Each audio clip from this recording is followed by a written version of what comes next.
Well, hello and welcome to another episode of Selling for Success. I'm Graham Elliott, and if you find these podcasts useful, please remember to like and subscribe. That is really helpful. And also take a look at my online sales course. So that's the ad done. So what's this one about? Well, have you ever been with a client and thought to yourself, I don't think they can afford this, or this is a lot of money, I shouldn't really push them, or something along the lines of, I'd never pay this much, so how can I ask them to? If any of those sound familiar to you, then hopefully you're going to get something useful from this particular episode, because what I'll be talking about is a thing called money projection. And this is where we basically take our story about money, so our relationship with money, and we project it onto the client. So there's a few things in this to go into, and this could really be a series of podcasts in its own right.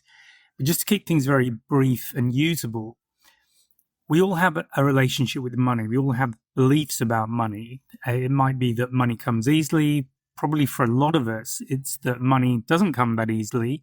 Maybe we have to work really hard to get money. Maybe there's something wrong with money. Maybe only people who cheat other people end up with money.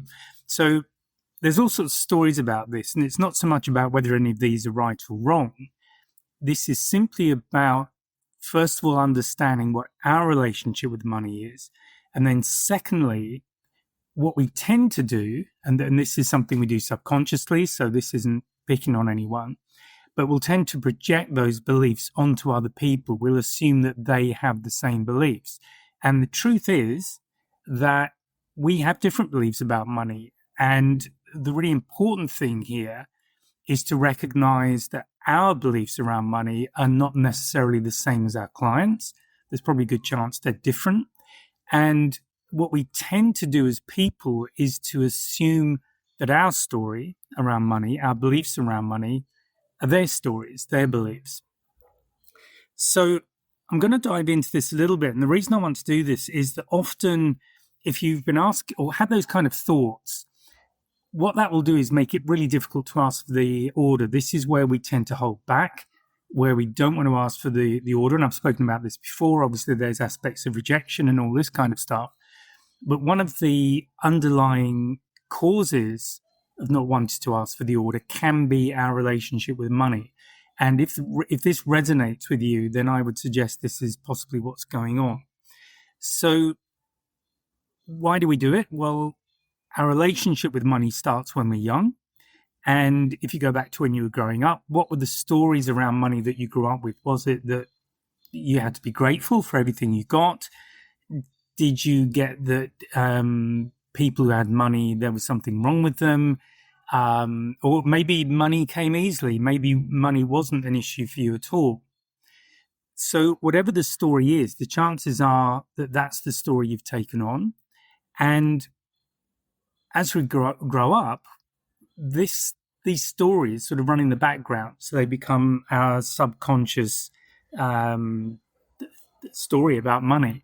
And that's how we tend to approach money. So if you're somebody who is often living paycheck to paycheck, or you only ever buy things in sales, there's probably in you some stories around money about scarcity of money, or there's not enough money.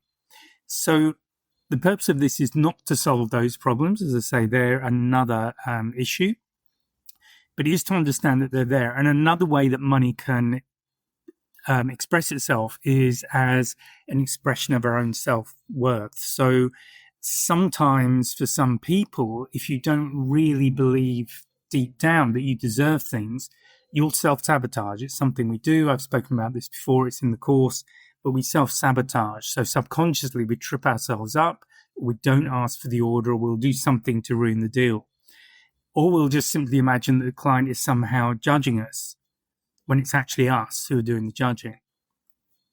So what are the symptoms when you're in a sales scenario? Well, the kind of things that are likely to go on are that you'll underpresent the value. And remember, I've spoken about this. The price is not so much of an issue as the value, and that will be tailored to what the client is trying to achieve. So it's about solving the client's problem.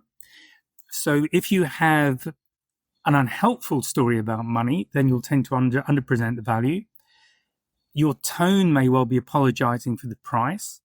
You might start over-explaining and just talking and talking. And that, again, signals insecurity. You might be putting off that moment where the client has to say yes or no to you. And maybe you avoid the necessary coaching that helps the client to make an informed decision. That might be another symptom of what's going on. Or you unintentionally lead the prospect towards thoughts of scarcity rather than possibilities. So again, scarcity is obviously about there's not enough. What we're selling is possibility. Often we're leading the client to where the problems are solved. They're now experiencing this transformation where things are working and perhaps working much better than they were before. So that might result in them feeling better about themselves. They might be making more money, all these kinds of things. Scarcity is the opposite of that. So the bottom line here is that when you assume that a client can't afford something, you subtly invite them to assume the same thing. So projection creates hesitation, it creates doubt, and obviously doubt kills deals. So, and I have experienced this in just a simple experience I had. I was at one stage selling mobile phones in a small shop in Cairns.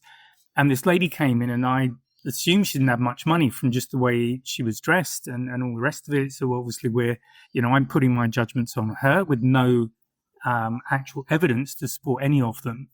And I was constantly trying to sell her these lower cost phones. And in the end, she bought something that was quite a lot more. And it just dawned on me that I'd been prejudiced in how I'd assessed her and how I'd discussed her requirements with her. So it's really important that we allow the client to run with their story about money, which hopefully in this situation or this sort of scenario is better than ours. So how do you stop it? So the first thing to do is to just get clear about your own money story. Now, I'm not going to dive into this in any depth, but just ask yourself what feels uncomfortable about your prices if you're concerned about your prices, if it feels like you're asking too much. Or would you buy your own offer? So hopefully you understand the value that you're offering, and if you could deliver that value to yourself, would you be prepared to pay that price? And if the answer to either of those questions is no, then why not? What's going on there? The important thing is really this second question or second action, and that's simply to separate the client's wallet from your wallet, because their financial reality is not yours. Your job is to present the truth of what you're offering. It's to understand their requirement, understand what their pain points are, and then present a solution that solves that problem for them. That's it. It's not to take any responsibility for their financial situation. It's their job to make the decision. So instead of assuming, start using neutral questions or open questions like, how does this investment feel to you? And that allows them to tell you how they're receiving the value of what it is you're offering. Does what you're offering present value to them? Is that what they are receiving from you? So keep those questions neutral, invite them to fill in the gaps. So by an open question, it's not a yes-no answer. So let them do the explanation, let them talk about it, and really listen to what they're saying. And because that's the reality of this deal. It's not your reality and your story about money. It may be that you get a bit stressed about all this. That obviously happens as well. So one of the things you can do before you go into a call is just maybe spend a minute or so just taking a deep breath, relaxing, just de-stressing yourself as much as you can, and maybe get to an appointment a bit early. If you're in a car, that's ideal because you can just sit down in the car, obviously in the car park, and just have a few minutes of getting yourself together before you go in, so that you're not running from stress or needing to make the sale or all these other things. And I've spoken about all of that in previous podcasts as well. And just get yourself centered and grounded so that you're in a more relaxed position before you even start the meeting.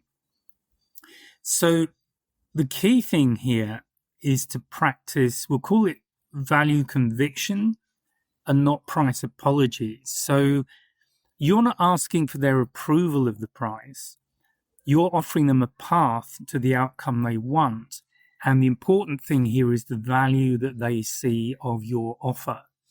And by asking all those upfront questions that I've spoken about in other podcasts, that I speak about on the course, you get very clear, or it should become very clear, what the value is of your solution to them. And hopefully you've got a very good match. And in a lot of cases, the price will not be an issue. So that's an important thing to hang on to. And where price isn't an issue, then the money stories are no longer relevant. So just to review, really, we all have stories about money. Some of them are quite healthy. If you're making a lot of money and you're quite relaxed about money, then that's great. If you're somebody who is concerned about whether or not the client can afford what you're offering, and it's not coming from any knowledge of their financial situation, it's just you just feel the price is high with no other input than your own opinion, then step back from that. Just recognize the chances are that this is your money story coming to the fore. This is your relationship. This is your belief about money that you're now projecting onto your client. And also look at the other symptoms, if you like, that I spoke about: hesitating about closing, having a lot of doubt, maybe even subconsciously leading the client away from the deal. So be very clear about that. And if you do identify with those issues, then just remember the suggestions I've made. Get yourself centered before you go in, ask those neutral questions, and focus on value, focus on the problem that you're solving for them. They will decide whether or not your price is something they can afford in order to have the outcome they're looking for. Okay, so that is it on this podcast. I'll speak to you again in the next one. I hope you have found that useful. If you have, please like and subscribe, and I'll speak to you in the next podcast. Bye for now. If you found this podcast useful and hopefully it's got you thinking, please sign up to my mailing list. There's a link in the description where you can just sign up and I'll keep you informed of what's going on. There's also a link to a free 1-hour webinar. It's an on-demand webinar, and I'll take you through 3 things you can do right now to improve your sales confidence, and that includes handling objections and closing the sale.